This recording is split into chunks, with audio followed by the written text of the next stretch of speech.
Marian Rivera, sumagot na sa hiwalayan blind item nila ni Dingdong Dantes. Umamin ka. Oo naman. Kaganda na siya. Sino yun? Yan. Sino yun? Bakit daw? Anong tinext sa'yo? Yan. Nangako ang Kapuso royalty couple na sina Dingdong Dantes at Marian Rivera na ipaglalaban nila ang pagmamahal sa isa't isa kahit ano pa ang mangyari. Makalipas ang 11 year ng kanilang pagsasama bilang mag-asawa, nananatili pa ring mainit at solid ang kanilang married life, kasama ang kanilang 2 anak. Ngunit ano ito ang nakasaad sa blind item na mala perfect ang imahe ng showbiz power couple na ito kung pagmasdan. Pero, sa likod daw ng kanilang mga ngiti, may fairy tale story na nagbabadyang mauwi sa kalungkutan. Ang pinakarevelasyon dito, ilang beses na daw nasalisihan ng mister ang misis. Nauwi pa raw ito sa pag-iyak ng babae sa lobby ng isang hotel kaharap ng mga malalapit na kaibigan. Maraming netizens ang humulang baka sina Marian at Dingdong umano ang laman ng blind item.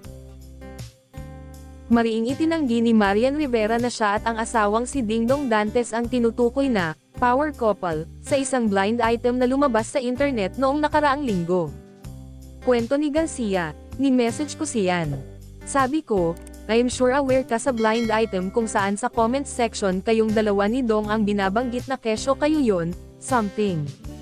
So, ang tanong ko lang, how are you, ganyan.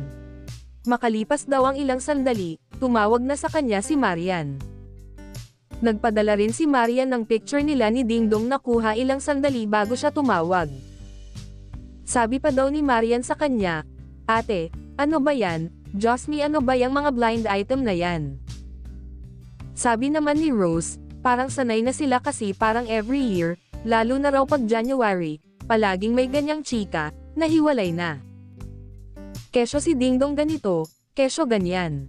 Ipinagdiwang ni na Marian at Dingdong ang kanilang 11th wedding anniversary noong December 30, 2025. Pero itinanggi nga ito ni Marian. Makikita sa Instagram accounts ni na Marian at Dingdong na masaya nilang ipinagdiwang ang Pasko at Bagong Taon kasama ng mga anak nilang sina Zia at Sixto.